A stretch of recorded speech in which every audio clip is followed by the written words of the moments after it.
ومحمدا رسول الله ويقيني.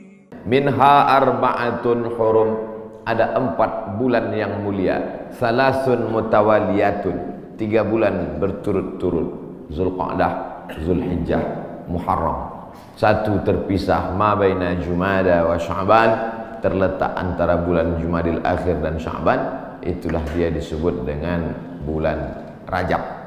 Makanya Nabi berdoa khusus bulan Rajab, Allahumma barik lana fi Rajab wa Sya'ban, berikan kami berkah di bulan Rajab dan bulan Sya'ban. Wa ballighna Ramadan, sampaikan kami ke bulan Ramadan. Ketika saya berdoa minta Rajab, bapak-bapak mengaminkan. Ada ibu-ibu satu diam aja. Ibu kenapa enggak mengaminkan? Saya sudah dapat Rajab. Rupanya nama suaminya Pak Rajab. Rajab artinya tarjib. Tarjib. Tarjib artinya ta'zim. Ta'zim artinya agung, tinggi, hebat. Bulan Rajab bulan yang tinggi, bulan yang hebat, yang dipilih oleh Allah Subhanahu wa taala. Amal yang paling afdal di bulan Rajab adalah amal yang paling mulia. Apa amal yang paling mulia? As-shaumu li wa ana ajzi bihi. Puasamu itu untukku, aku yang memberi balasannya. Maka paling afdal, paling bagus bulan Rajab ini adalah puasa. Kenapa Ustaz cerita qadha di bulan Rajab? Karena yang kemarin mau diqadha Ramadan tahun lalu belum jadi mengqadha. Faman kana minkum maridan, siapa yang sakit, au ala safarin atau musafir, fa iddatum min ayyamin ukhar, ganti di hari yang lain. Ramadan kemarin ada tinggal puasanya, ketika mau diganti di bulan Syawal tidak jadi. Pernah pas mau diganti tidak jadi. Kenapa? Kue hari raya nggak habis-habis. Mau diganti di bulan Zulqa'dah tak sempat. Di bulan Zulhijjah mau diganti, daging kurban tak habis-habis. Kaki sapi 1 ekor dalam freezer. Akhirnya inilah kesempatan paling hebat kalau mau mengganti puasa. Tapi kalau cerita masalah ganti puasa pasti ingatnya ibu-ibu. Karena yang hamil ibu-ibu, yang menyusukan anak ibu-ibu. Makanya Ustadz selalu mengatakan ibu-ibu, kalau mau ganti bulan puasa yang tinggal kemarin bagusnya di bulan Rajab. Dia tak tahu ibu itu memang puasanya tinggal 7 hari, suaminya 17 hari. Ternyata bapak-bapak juga punya hutang puasa. Apakah selesai hutang puasa ini dengan astagfirullahaladzim, astagfirullahaladzim, astagfirullahaladzim, astagfirullahaladzim? Hutang puasa lunas, enak aja.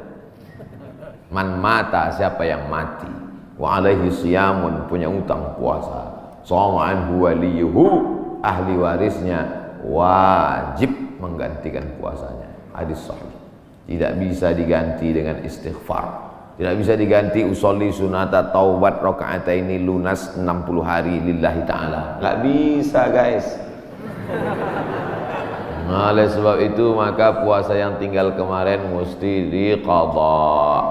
Faman kana minkum maridan, siapa yang sakit Ramadan kemarin, au ala safarin atau musafir, jarak qasar salat 89 km, fa'iddatum min ayyamin ukhar, ganti di hari yang lain di luar Ramadan. Wa 'alal ladzina yutiqunahu, siapa yang tak sanggup puasa karena sakit keras.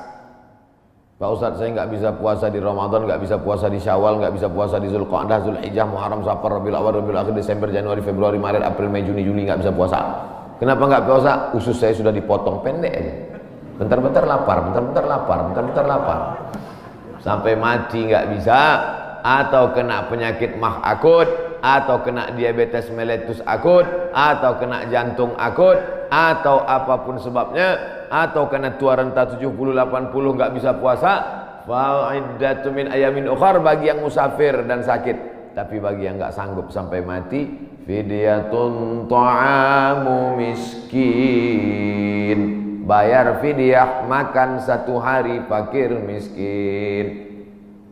Bagaimana dengan perempuan hamil dan menyusukan anak? Masuk yang mana dia? Kalau dia musafir, sakit, ganti. Kalau sakit keras, tua renta, bayar fidyah. Perempuan yang hamil dan menyusukan anak tidak disebut dalam ayat ini, maka ulama berijtihad, lain kepala, lain isinya. Rambut sama hitam, isinya macam-macam. Perempuan yang hamil dan menyusukan anak, 3 mazhab ulama. Mazhab yang pertama, menurut Imam Abu Hanifah, mazhab Hanafi, hanya mengqadha saja. Jadi kalau ada ustadz mengatakan ibu-ibu yang hamil menyusukan anak tinggal puasanya qadha saja, itu berarti mazhab Hanafi. Sedangkan mazhab Abdullah bin Abbas mengatakan bayar fidyah saja. Ibu pilih yang mana? Mau qadha aja atau bayar fidyah? Saya qadha aja Pak Ustadz. Saya kalau keluar duit nih malas. Ibu pilih mana? Saya nggak tahan lapar Pak Ustadz. Mau bawanya mau ngemil ngunyah aja. Jadi saya bayar aja. Yang mau qadha saja mazhab Hanafi. Yang bayar fidyah saja pendapat Abdullah bin Abbas. Mazhab Syafi'i yang mana? Mazhab Syafi'i lihat dulu dia tak puasa karena apa. Kalau dia tidak puasa karena dirinya, karena lemah, karena tak mampu, qadha saja. Tapi kalau ada unsur anaknya, kenapa ibu tak puasa? Janin saya lemah, sudah diperiksa USG oleh SPOG, spesialis obgyn kandungan. Katanya janin lemah, ibunya sehat tapi janinnya lemah. Maka kalau sebab anaknya dia tidak puasa, maka dia kena 2 double, bayar fidyah dan puasa qadha. Laki-laki mesti tahu. Saya untuk apa tahu? Saya kan nggak hamil dan menyusui. Istrimu hamil dan menyusui. Itulah untungnya ibu-ibu yang suaminya pengajian. Pulang dia dari sini nanti diingatkannya, ibu, nanti hari Senin kau puasa. Tapi kalau suaminya Fir'aun, ibu sedang puasa pun disuruhnya buka puasa. Apa itu puasa? Bapak ibu yang dimuliakan Allah, ar-rijalu qawwamuna 'alan nisa. Berapa banyak puasa ibu, maka suami ikut bertanggung jawab. Kenapa? Karena istrinya itu tidak puasa gara-gara suaminya. Coba kalau kau tengok saja istrimu itu. Oleh sebab itu maka tanggung jawab luar biasa di hadapan Allah Subhanahu wa taala. Itulah maka saya sampaikan subuh ini tentang pentingnya mengganti puasa di bulan Rajab. Karena ini salah satu kemuliaan, dapat double 2 pahala yang diberikan Allah Subhanahu wa taala. Kalau mau diqadha pakai puasa Nabi Daud, bagus. Yasumu yauman wa yuftiru yauman. Puasa ini bagus karena saluran darah kita ini mampet. Saluran darah ini sama seperti saluran air. Karena di dalamnya banyak lemak-lemak, banyak kolesterol, akhirnya tersumbat. Coba hidupkan keran air kencang, tapi pipanya digulung. Kerannya kencang, pipanya digulung. Apa yang terjadi? Bam! Pecah pembuluh darah. Oleh sebab itu salurannya mesti bersih. Bagaimana membersihkan saluran air? Ada serbuk yang menghilangkan minyak-minyak. Bagaimana cara membersihkan saluran darah? Maka bakteri-bakteri, kuman-kuman, penyakit-penyakit, kolesterol bisa habis bersih. Kenapa? Diri memakan diri sendiri dengan menahan makan minum selama dari pagi sampai petang. Makanya orang kalau cek darah dia nggak boleh makan minum. Saya dulu ketika cek dari ujung rambut sampai ke ujung kaki, Ustadz Somad besok medical check up, datang jam 10 pagi ke rumah sakit. Baik Pak Dokter, tapi syarat darahnya harus bersih. Gimana cara membersihkan darah Pak Dokter? Dari pagi sampai cek darah jangan makan berat, jangan sampai masuk nasi uduk, ayam penyet, ayam patah, ayam mati, ayam supaya darahnya bersih. Baru saya paham, rupanya membersihkan darah dengan tidak memasukkan makanan. Tapi itu bonus dari Allah. Dengan banyak puasa tubuh sehat, dengan banyak puasa badan sehat, dengan banyak puasa tidak ada kolesterol darah tinggi, diabetes mellitus dan kawan-kawannya. Dengan banyak puasa, banyak perempuan-perempuan sekarang rajin puasa, niatnya bukan lillahi ta'ala, diet ta'ala. Itu diet, itu bonusnya, hadiah dari Allah Subhanahu wa taala. Tetapnya niatnya tetap nawaitu shauma qadha'in, saya berniat besok puasa qadha lillahi ta'ala. Adik-adik mahasiswa, mahasiswi bagus banyak puasa, hemat belanja. Bagus puasa. Wa antasumu khairul lakum. Dengan banyak puasa itu lebih baik bagimu. Begitu kata Allah Subhanahu wa taala. Habis bulan Rajab. Saya nggak bisa puasa Pak Ustaz. Kenapa kau tak bisa puasa? Dokter ngasih tahu Bapak jangan puasa. Kalau puasa mati. Jangan puasa. Ngadu si bapak ke ibu, Bu, tadi dokter ngasih tahu saya nggak boleh puasa. Kenapa bang? Karena kalau puasa mati. Abang mati aja lah. Tak boleh pilih mati. Kalau pilih dua, antara sakit atau mati, tidak boleh pilih mati. La tulqu bi aidikum ila tahlukah. La tulqu bi aidikum ila tahlukah. Jangan jerumuskan dirimu ke dalam kebinasaan. Maka jangan memilih mati daripada puasa. Kita diberi keringanan oleh agama Islam. Saya mau mengisi bulan ini Pak Ustadz, tapi puasa nggak sanggup. Banyak-banyak sholat sunnah. Sholat sunat wudhu. Usolli sunnatal wudhu raka'ataini lillahi ta'ala. Bilal, sini. Ada apa ya Rasulullah? Sami'tu dafana alaika baina yadayya fil jannah. Ku dengar suara gesekan sendalmu dalam surga. Bilal, kedengaran suara sendalnya dalam surga. Kresek, kresek, kresek, kresek, kresek. Sendal kalau digesekkan ke tanah berbunyi kresek, kresek. Apalagi sendal baru. Kresek, kresek. Bilal, aku dengar suara gesekan sendalmu dalam surga. Apa amalmu Bilal? Kata Bilal, aku tidak pernah meninggalkan sholat sunat wudhu. Habis wudhu, sholat sunat wudhu 2 rakaat. Bagi yang biasa pakai usolli sunnatal wudhu. Bagi yang tidak pakai usolli, dalam hati saja. Allahu Akbar. Niatnya sah dalam hati. Saya termasuk yang tidak mewajibkan melafazkan niat. Tapi bagi yang melafazkan, jangan sampai dibid'ahkan, disalahkan. Karena niat itu letaknya di hati. Cuman hati kita kadang bimbang, goyang, ragu. Untuk menguatkan hati maka diucapkan di mulut. Tiba-tiba masuk masjid, Allahu Akbar. Dalam hati ragu. Ini tahiyatul masjid apa qobliyah? Ragu dia. Ini tahiyatul masjid apa qobliyah? Niat tidak bisa setelah takbiratul ihram. Niat itu sebelum takbiratul ihram atau dalam takbiratul ihram. Pilih antara dua. Oleh sebab itu maka untuk menguatkan apa yang dalam hati, saya salat qobliyah subuh. Usolli sunnatas subhi rak'ataini qabliyatan lillahi ta'ala. Saya tadi masuk sudah azan. Waktu hanya cukup 2 rakaat. Pilih mana? Kalau cepat datangnya tahiyatul masjid dulu. Setelah tahiyatul masjid baru qabliyah. Tapi kalau datangnya lambat, qabliyah. Karena kalau tahiyatul masjid enggak dapat qabliyah. Tapi kalau qabliyah automatically dapat tahiyatul masjid. Tapi jangan gara-gara ini lambat terus datangnya. Nah, Ustadz Somad pandai ceramah aja nyuruh cepat datang. Ustadz sendiri lambat datang, sengaja lambat. Karena kalau cepat banyak yang minta foto. Nah, oleh sebab itu yang paling afdal adalah cepat-cepat datang ke masjid. Allahumma ftahli abwaaba rahmatik. Bukakan untukku pintu rahmatmu. Mau keluar masjid, doanya sudah ditulis di pintu. Allahumma inni as'aluka min fadlik. Ini hebatnya masjid PT Antam, doanya ditulis di pintu. Banyak juga di masjid lain doanya ditulis di lampu running text. Pas lampunya mati, doanya hilang. Ini bagus, tulis. Jadi jamaah bisa ngelihat. Pas mau masuk, Allahumma inni, Allahumma ftahli abwaaba rahmatik. Bukakan untukku pintu-pintu rahmatmu ya Allah. Sampai ke dalam tahiyatul masjid.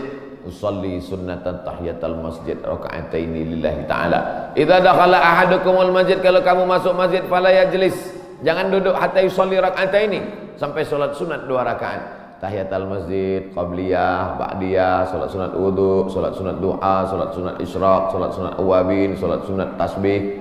Perbanyak salat sunnah. Saya semua udah Pak Ustaz. Apa yang belum? Salat sunat mutlak. Ada salat sunat yang terikat waktu, duha. Ada salat sunat yang terikat momen, tahiyatul masjid. Ada salat sunat yang tidak terikat apa-apa. Salat sunat aja. 2 rakaat. Nggak ada angin, nggak ada hujan, sholat sunat aja 2 rakaat. Kau sholat sunat apa tadi? Sholat sunat aja 2 rakaat. Mana ada sholat sunat aja? Sholat sunat tidak terikat dengan apapun, namanya mutlak. Mutlak artinya lepas, tidak terikat dengan apapun.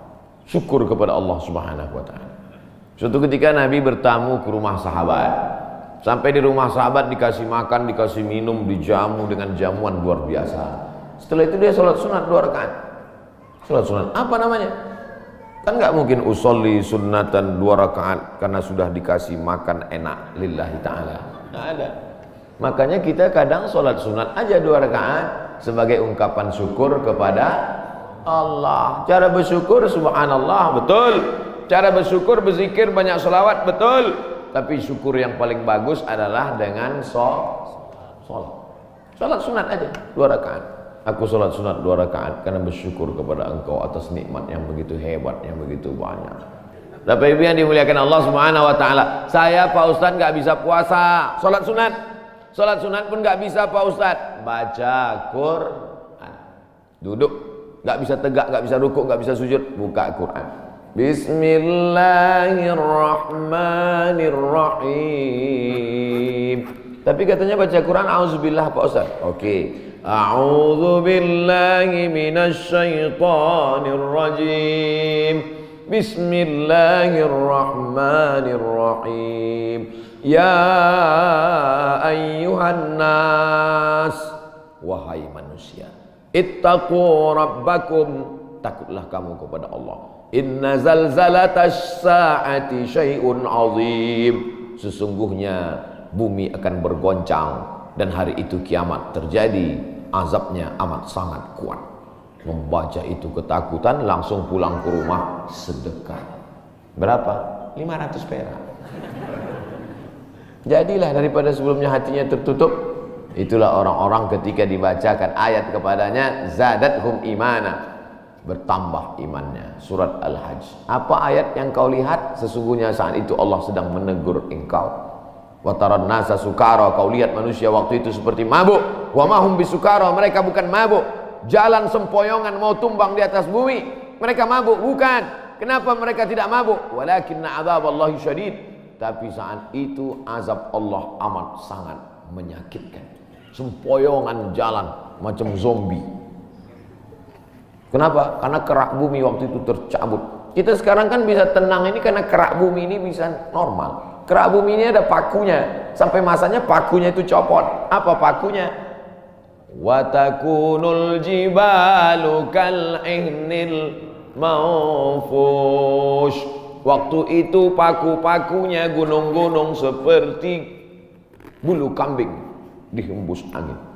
Ada kalanya Allah menyebut kal'ihnil manfush.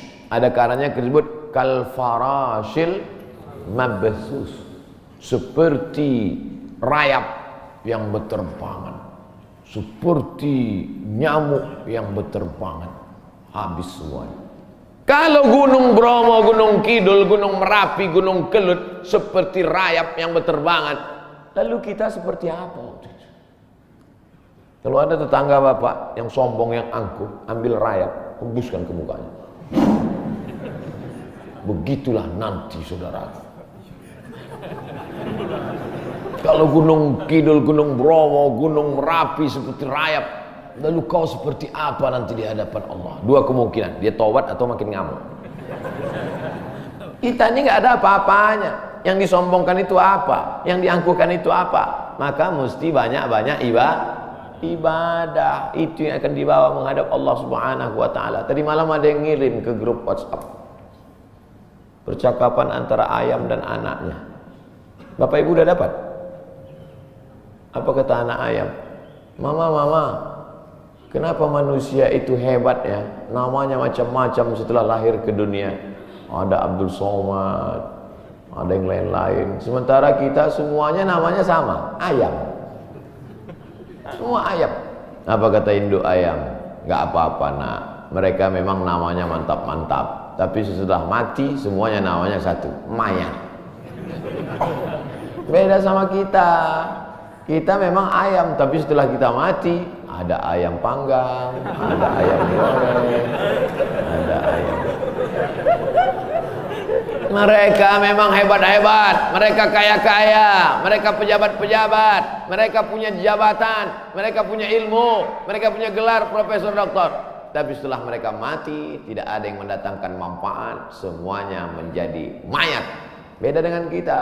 Kita setelah mati mendatangkan manfaat, mengenyangkan perut. Ulaika kal an'am, mereka itu seperti binatang. Balhum adal, bahkan lebih hina daripada binatang.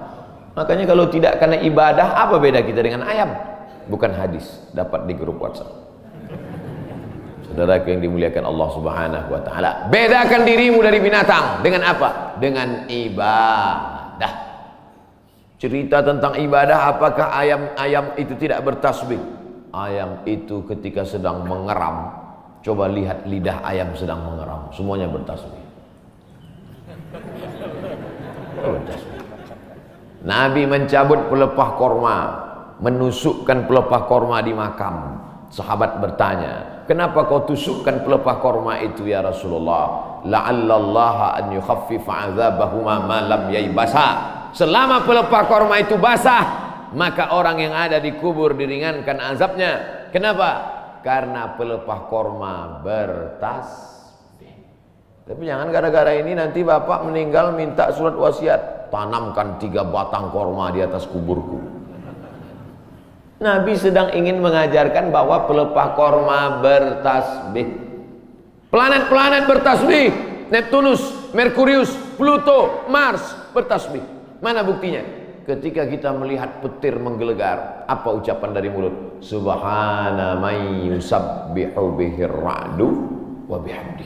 Maha suci Allah, yang planet-planet pun bertasbih mengagungkan Allah. Lalu kita apa? Makanya yang tak sanggup baca Quran, saya Pak Ustaz nggak bisa baca Quran. Asal baca Quran mata meleleh Pak Ustaz. Meleleh menangis karena takut atau nggak nampak lagi titiknya Pak Ustaz. Puasa nggak bisa. Kalau nggak bisa puasa, sholat sunat, kaki sakit. Baca Quran, mata sakit. Pejamkan mata, ambil tasbih, berzikir. Afdaluz zikri fa'lam annahu la ilaha illallah. La ilaha illallah. 100 kali. Dikit kali 100 kali Pak Ustaz, 1000 kali. La ilaha illallah. Baca selawat, istighfar 1000 kali. Selawat 1000 kali. La ilaha illallah 1000 kali. Isi hari-hari bulan Rajab ini dengan kemuliaan. Belum tentu bulan Rajab tahun depan kita masih hidup. Saya insya Allah hidup, Bapak Ibu nggak tahu. Yakin sekali Ustaz Somad ini. Mati jangan dicari, tapi kalau dia datang kita tidak akan bisa lari. Ainama takunu yudrikumul maut. Dimanapun kau berada, mati akan datang menghampirimu. Walau kuntum fi burujim musyayyadah. Walaupun kau berada di dalam tembok yang sangat kokoh. Dulu orang Arab kafir musyrik dibuatnya tembok, masuk dia ke dalam, sembunyi. Oh, pertanyaan, saya sangka surat kematian. Kita akan dituntut di hadapan Allah Subhanahu wa taala. Begitulah Allah. Jadi intinya isi bulan Rajab, pertama puasa, kedua salat sunat, ketiga baca Quran, keempat zikir. Saya 4-4-nya udah Pak Ustaz, mantap. 4-4-nya belum Pak Ustaz, mulai hari ini. Puasa sunat niatnya boleh setelah sholat subuh. Pulang dari sini sampai rumah, lihat lemari makan, nggak ada makanan, puasa sunat. Tapi dengan syarat dari azan subuh tadi nggak masuk apa-apa. Jangan sampai udah 3 batang masuk. Puasa sunat nggak bisa. Batal.